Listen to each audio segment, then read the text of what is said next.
Hi, everybody, and welcome to another episode of the Atlantic Sill podcast. I'm your host, Donald Campbell, and I am again here with somebody cool, and it's my friend Kevin Nunez, who I met actually a few weeks ago. And I really want to continue our series in talking about disability advocacy, and Kevin has a lot of experience doing that, so I want to let him talk about it. So if you're interested in getting involved, you could get involved in advocacy. So, Kevin, tell us, you started off. Thanks for being here. Tell us a little bit about yourself. Well, first of all, thank you for the invitation. Thank you for a chance to raise awareness on all sorts of disability issues. Thank you for this platform. Me, I'm a 37-year-old male living with cerebral palsy. I've been advocating for as long as I can remember. Officially, I guess it started way back in 2007 when I did partisan policy making in New Jersey way back when. That was like my formal introduction to advocacy in general. Other than that, I'm a published author, podcaster myself, and blogger. That's awesome. We'll talk about that too. But what made you get involved in advocacy? Was it just having a disability, or was there like one event that got you interested? I was one of those kids that I call limbo kids, where you're not disabled enough for Oh, please. the disability, but you're not normal enough. So I coined the term limbo kid, and you kind of learn to wade through the waters. Yeah, that makes sense. So, Yeah. so tell us a little bit, how did you get into writing and stuff like that? How did that happen? When you have a disability like mine, it's hard to find it's hard to find an outlet that you can use creatively, and writing became an outlet for me, so I can just be free. Because you know it is, it's hard to be totally independent. When I'm sitting in front of the computer, it's just me and the. Right. It's just so how do you do it? Do you type or do you use like the dragon I or use both. I use both typing use and I also use voice dictation.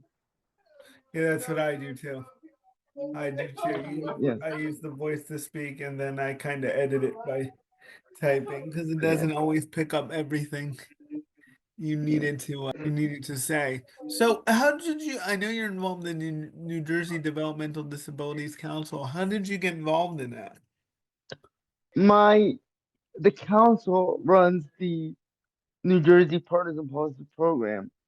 And ever since I graduated, the coordinator of the program was kind of chasing me down until one day I said, you know what, let's give this council thing a shot. And that became my springboard to other sorts of advocacy lanes. That became, thanks to the council, I was invited to the State of the Union. Thanks to the council, I was part of SABE, which is Self Advocacy Going Empowered. The council has taken me in so many directions, and it all started with one meeting. Yeah, that's great. So how did you even get, so tell us about going to the State of the Union. How did that happen? To be honest with you, I still don't necessarily know. My house was being renovated at the time. I've done some work with, well, he was a congressman at the time, Congressman Andy Kim, before he ran for Senate. I've done, some voting webinars, some general accessibility webinars with his staff. And, I just did it as, it's another advocacy meeting. We can, next thing you know, I get a call. Senator Kim wants to have you as his guest of honor, as as his guest of honor at the State of the Union. It was literally the most mind blowing experience of my life. Just to actually witness the process of American democracy. It was more than I could put into words. Yeah, so what would you, I mean, I get a lot of questions from people with disabilities wanting to advocate and wanting to get involved. Well, what advice would you give them? You gotta put yourself out there. I know we're shy, I know we're scared, especially in this climate of political unrest that we're in. But we have to learn the more people see us, the more opportunities we have. But we don't until we take that first step and actually show up, and then let after we show up, then we can show out. But you have to show up first and take that Right, first step. exactly. I think that's a great point. A lot of these advocacy meetings are public meetings. Yeah. there's no reason why people can't go to the DDD meeting, council meeting, or the State Independent Living Council meeting that happens. Mm, And they're always looking for people. And you don't have to go to the meeting and right away start, advocating, but exactly. you can just go in the room and meet people and listen. But you're right. When you don't show up, it's hard to get involved. Exactly. You know, the more you, Yeah, showing up is part of is the hardest part of the battle. yeah, showing up is the hardest part of the battle. But and I know it's hard because people with disabilities have transportation issues and all that stuff. How do you get around, Kevin? Do you drive or do you use act? Well, for my advocacy stuff, the council sponsors a lot of my advocacy efforts.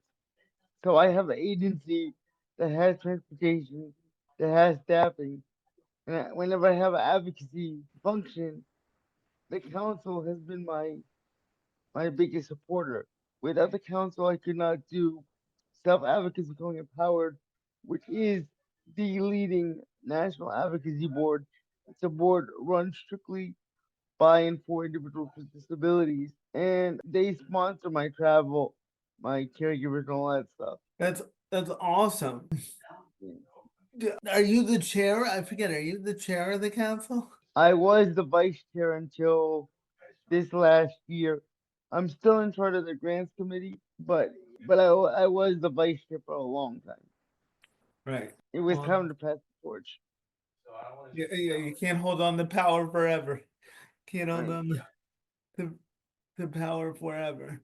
And what advice would you give not only for advocacy, but you seem very much out in the community and pretty independent.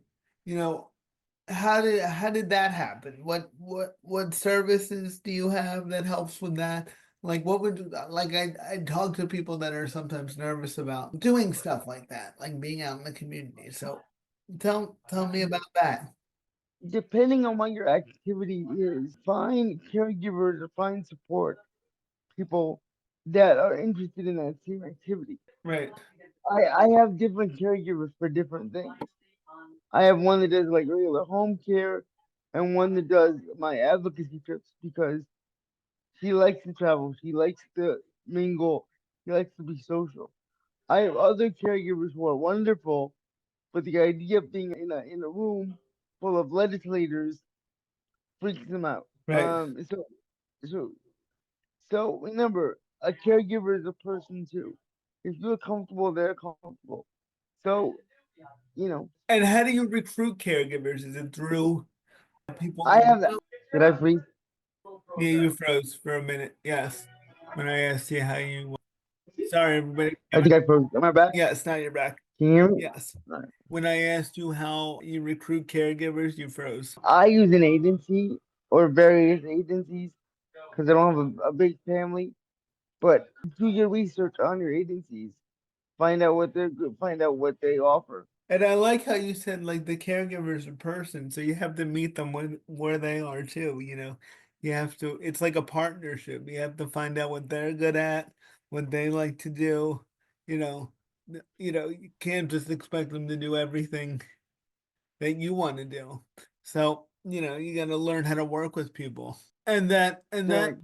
brings me to my next question. What advice would you give to people about like being in rooms with decision makers and legislators? Like, how do you maneuver that? Because that's very intimidating for a lot of people. Get to know your audience. Get to know what you're gonna say. Realize that they're people too.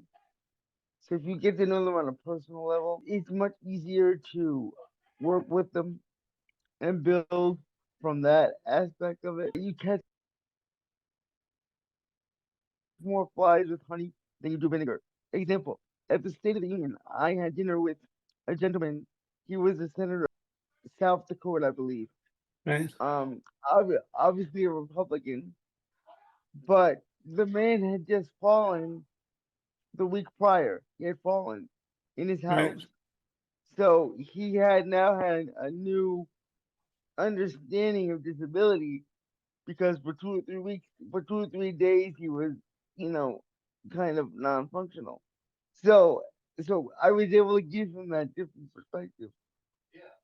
Right. I love what you're saying there. Like Yeah, start with the relationship. And also yeah, I always say keep it simple.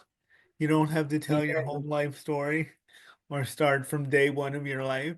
Find some way, Yeah, tell them your disability, see if you can connect and tell them what you're concerned about. A lot of people think they have to, like, if they're interacting with a legislator, they have to give a 30-minute speech yeah, right off the bat, and you don't. You don't. you don't. You just have to be like, this is what I'm concerned about. This is why, and this is my story. You know. So so that I think Well, that go ahead. since you're gonna be a legislator now soon, No, hopefully. let's not talk. Let's not talk about that. What We'll s- we'll s- we'll see what happens. But what do you want to hear from constituents? what do I want to hear from people? Well, I always, and this isn't about me or anything I'm doing, but I want to hear what people, what legislators I interact with want to hear is you know, why your issue matters, and then really into personal stories. And like I said, like you were able to connect with this legislator, and that gives him a better perspective on what you're talking about than showing him an hour long PowerPoint presentation. So you know, personal experience works, and when you're talking about going in these rooms, isn't that what people with disabilities bring? We have experiences that people don't have. Do you agree with that? That people with disabilities have experiences like people don't have that legislators need to I'm hear? sorry, I was there for a second. Yeah. Absolutely. I think it's one of the reasons why disability is so important. Disability is not a punishment. It's a opportunity, it's a blessing that other people don't have.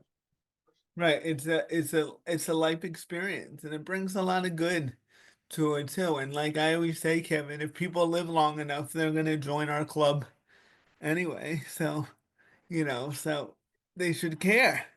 We're I'm trying to. disabled now, but everyone else is temporarily able. Yes, yes, yes. They're gonna need us eventually, or somebody they love is gonna need us eventually. So, they should get on board now. They should get on board with helping us now. So getting in the room is important. What about how you act when you're in a new room? Like when you go to a new meeting. Like if I was to go to the first DDD council meeting as just a public person interested, what should a person do? What should they expect? Go up to them, say hello, introduce yourself, and get to know them. It's all about connections. Right. I agree. That's part of networking. And don't put so much pressure on yourself. You don't have to go in there and save every person with a disability on day one. Just get to know people. And I know from being on councils that we're excited when new people are there, right? Because that's more people that help us get our message out. I also think it's important to constantly have the flow of different ideas and the different motions, the different vantage points of not just disability but all kind of worldviews. Right. I agree. Diversity is really important because it brings new ideas. It brings new opinions. And what would you give? We'll close on this too. What advice would you give about how do you work with people? Because I know in these councils you have to work with a lot of people. So how do you navigate that? Realize that they're people too. They have strengths, they have weaknesses. So come at them where they're at. Meet them where they're at and then go from there. That's a great piece of advice. All right, so I really appreciate you doing this, Kevin. We're linked. Give me the link to your blog and stuff, and we'll put it in the chat. But any other closing words? Thank you for doing this. No problem. Thank you for the opportunity. Sorry for the background noise and it was a little weird. But life is life. Be yourself, be honest, and don't give up. Yes, that's great closing words. So thank you, Kevin. And the background noise didn't bother me. It's the life of disability. There's always some like controlled chaos going on in different situations. But thank you so much for doing this, Kevin. And I'll see you soon. And thank you everybody for listening.